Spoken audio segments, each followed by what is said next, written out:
What did you do last night? What did you do last night? Well, I went with you to a concert. A concert? The Madonna concert last night. Were you there? Were you there? Anybody there? Yeah, you were there. Okay. I mean, we're the only 3 people brave enough to show up this morning. Because, let me tell you something.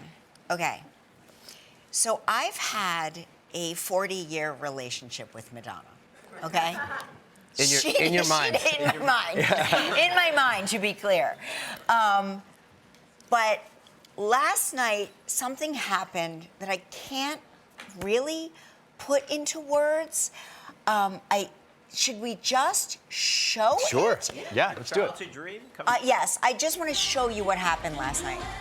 That's me walking up on stage.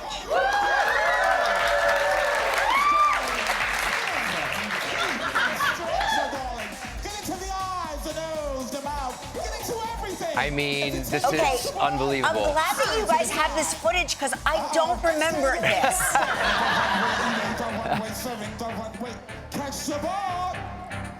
Yes, they handed me a football and I had to throw it. I saw that. I didn't know if that's so. Yeah, you did a great job throwing it. And so you were judging. That's Madonna's daughter, Esther. You were judging the. Yes. We're judging the Vogue dancers. The Vogue dancers, yeah. Thank you so much, Kelly. You've been a wonderful guest. Could you hear any of that? No.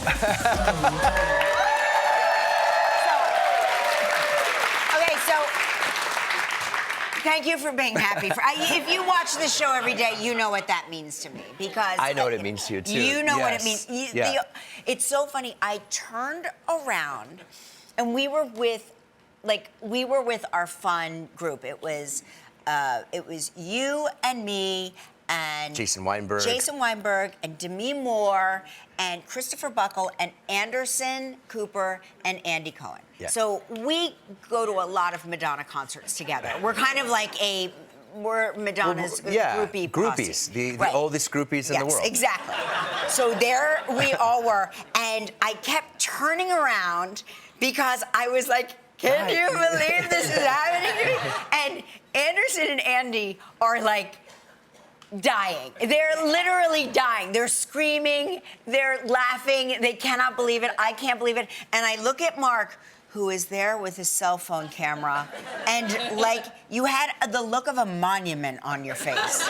I was trying to concentrate. You were really I wanted to get in and zoom, and then, I was like, who knew? I would have just watched it, because they gave you the best footage ever. It's a good lesson. But it was so funny. I had an entire conversation with myself up there, okay? Be cool. Okay, check, you did that. No. Be cool. Uh-huh, you did it.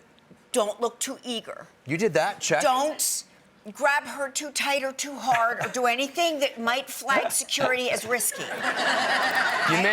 You may have, straddled the line there. And then they said to me at the end,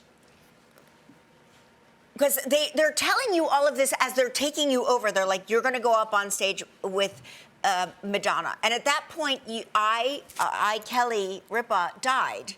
And so the ghost of Kelly is now walking over, and I'm hearing words, but they're not really making sense. She's going to give you a football.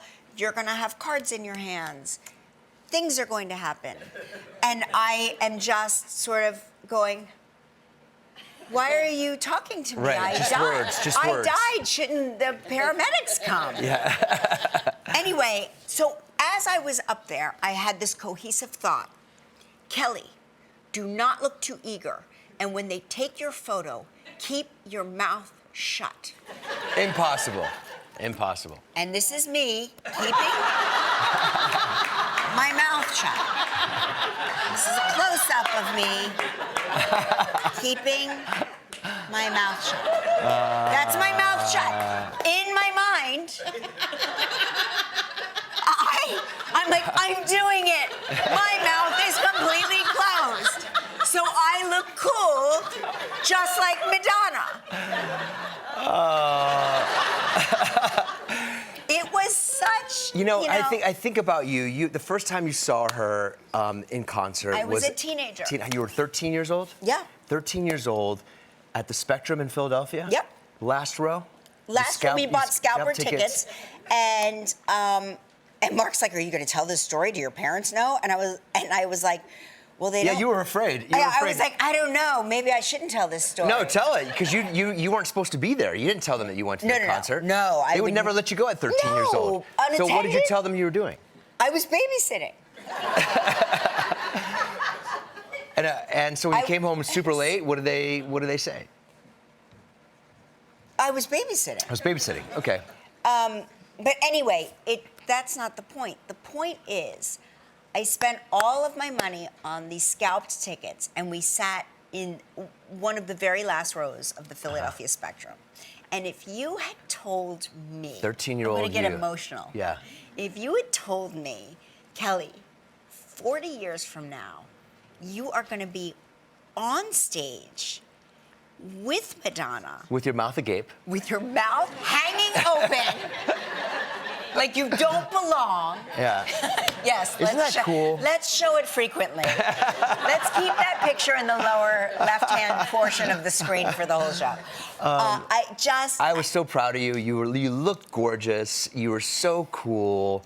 She loves you. I love her. She loves you. I have to tell you.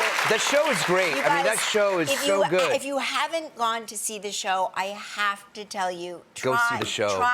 Try your hardest to get a ticket, because she really, the thing she's always done, and what I dialed into, like in my early years of Madonna fandom, all the way through, is that she tells a story.